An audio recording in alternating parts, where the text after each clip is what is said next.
Hello friends, வணக்கம்.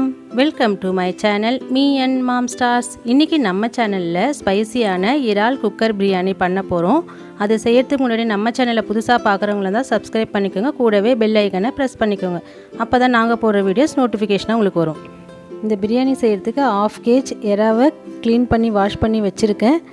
இதுக்கு 1/2 kg rice போட்டால் தான் இந்த பிரியாணி ரொம்ப டேஸ்ட்டாக இருக்கும். இதுக்கு நான் பாஸ்மதி ரைஸ் 1/2 kg எடுத்திருக்கேன். இதை வாஷ் பண்ணி 10 நிமிஷம் ஊற வச்சுருங்க.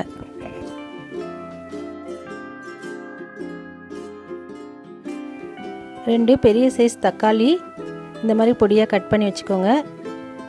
3 பெரிய சைஸ் ஆனியன் இந்த மாதிரி கட் பண்ணி வச்சுக்கோங்க நீட்டு வாக்கில்.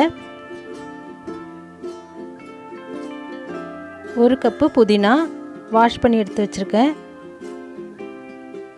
3 டேபிள் ஸ்பூன் தயிர் எடுத்து வச்சுருக்கேன். 2 டேபிள் ஸ்பூன் இஞ்சி பூண்டு பேஸ்ட் எடுத்திருக்கேன். 1 table spoon chilli powder, 1 spoon garam masala, 3 கிராம்பு, 2 ஏலக்காய், சின்ன சைஸு பட்டை, 1 பே லீஃப், 1 பச்சை மிளகாய். இப்போ பிரியாணி ரெடி பண்ண போகிறோம். இதில் குக்கரில் செய்கிறதுனால ரொம்ப ஈஸியாக சீக்கிரமாக முடிச்சிடலாம். ஒரு குக்கரில் 3 டேபிள் ஸ்பூன் ஆயில் ஊற்றிருக்கேன். அதில் பட்டை லவங்க கிராம்பை போட்டு கொஞ்சம் ஒரு 1 மினிட் நல்லா வதக்குங்க. அதோடய எசன்ஸ்லாம் இறங்குச்சுன்னா ஃப்ளேவர் நல்லாயிருக்கும் பிரியாணிக்கு. இப்போ இது கூட ஆனியனை போட்டுட்டு அதையும் ஃப்ரை பண்ண போகிறேன். ஆனியன் நல்லா கோல்டன் ப்ரௌனாக ஆகணும். பிரியாணினாலே ஆனியன் நல்லா கோல்டன் ப்ரௌன் ஆச்சுன்னா நல்லா டேஸ்ட் வரும். பிரியாணி ஹோட்டலில் செய்கிற மாதிரி நம்மளுக்கு வாசனையும் கொடுக்கும், டேஸ்ட்டும் நல்லா வரும். ஆனியன் ஒரு 5 மினிட்ஸ் வதங்கின உடனே பட்டையும் இஞ்சி பூண்டு பேஸ்ட்டையும் போட்டு இன்னும் ஒரு 5 மினிட்ஸ் நல்லா கோல்டன் ப்ரௌன் வர வரைக்கும் வதக்கணும்.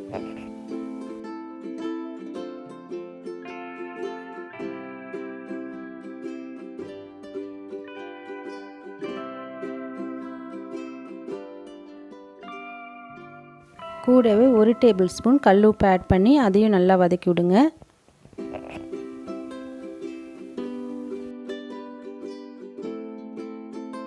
போட்ட ஆனியன் இஞ்சி பூண்டு பேஸ்ட்டு எல்லாமே ப்ரௌன் கலராக ஆகி நல்லா வதங்கிடுச்சு. கூடவே எடுத்து வச்சுருக்கிற தக்காளியும் போட்டு வதக்கிட்டு அது கூட ஒரு பச்சை மிளகாவை 2ஆக உடைச்சி போட்டு அதையும் நல்லா வதக்கிடுங்க.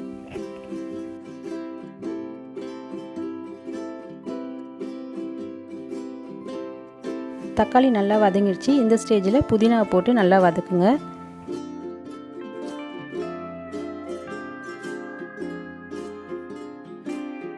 புதினாவும் நல்லா வதங்கிடுச்சு. இப்போது 1/2 டீஸ்பூன் மஞ்சள் தூள், கரம் மசாலா, மிளகாத்தூள், தயிர் இது எல்லாத்தையும் ஒன்று சேர்கிற மாதிரி நல்லா வதக்கி விடுங்க.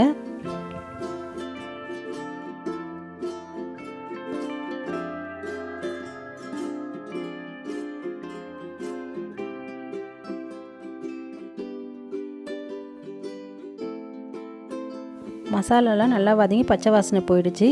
இந்த ஸ்டேஜில் எடுத்து வச்சுருக்கிற இறாவை போட்டு அதுவும் ஒரு 1 மினிட் வதங்குற அளவுக்கு நல்லா வதக்கி விடணும்.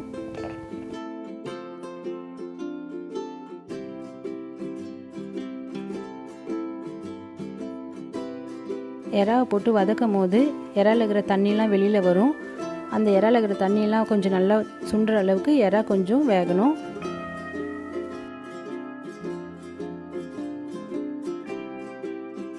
வாஷ் பண்ணி வச்சுருக்கிற ரைஸை போட்டுட்டு 1/2 kg ரைஸு 2 டம்ளர் வந்தது. அதுக்கு 4 டம்ளர் தண்ணியை ஊற்றி 2 விசில் விட்டு இறக்க போகிறேன்.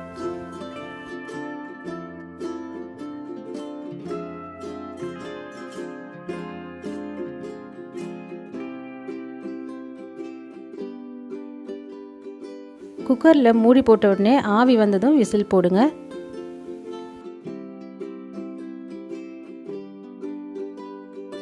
ரெண்டு விசிலுக்கு அப்புறம் 5 மினிட்ஸ் ரெஸ்ட்டு விட்டுட்டு இப்போது ஓப்பன் பண்ணி பார்க்கலாம். பிரியாணி நல்லா சூப்பராக ரெடியாக ஆகிருக்கு. நல்லா உதிரி உதிரியாக வந்திருக்கு. ஈஸியாக குக்கர் பிரியாணி இந்த மாதிரி நீங்களும் செஞ்சு பாருங்கள். சீக்கிரமாக முடிச்சிடலாம். தம் பிரியாணி போலே இதுவும் டேஸ்ட்டாக இருக்கும். இதை நீங்கள் ஒரு தடவை வீட்டில் செஞ்சு பாருங்கள். நான் சொன்ன மெத்தடில் தண்ணி வச்சிங்கன்னா இந்த மாதிரி உதிரி உதிரியாக நல்லா கிடைக்கும். இந்த வீடியோ பிடிச்சிருக்குன்னு நினைக்கிறேன். பிடிச்சிருந்தனா லைக் பண்ணுங்கள், ஷேர் பண்ணுங்கள், கமெண்ட் பண்ணுங்கள். மீ அண்ட் மாம் ஸ்டார்ஸ்க்கு சப்ஸ்கிரைப் பண்ணுங்கள். சுவையாக சமைங்க, அளவாக சாப்பிடுங்க. தேங்க்யூ.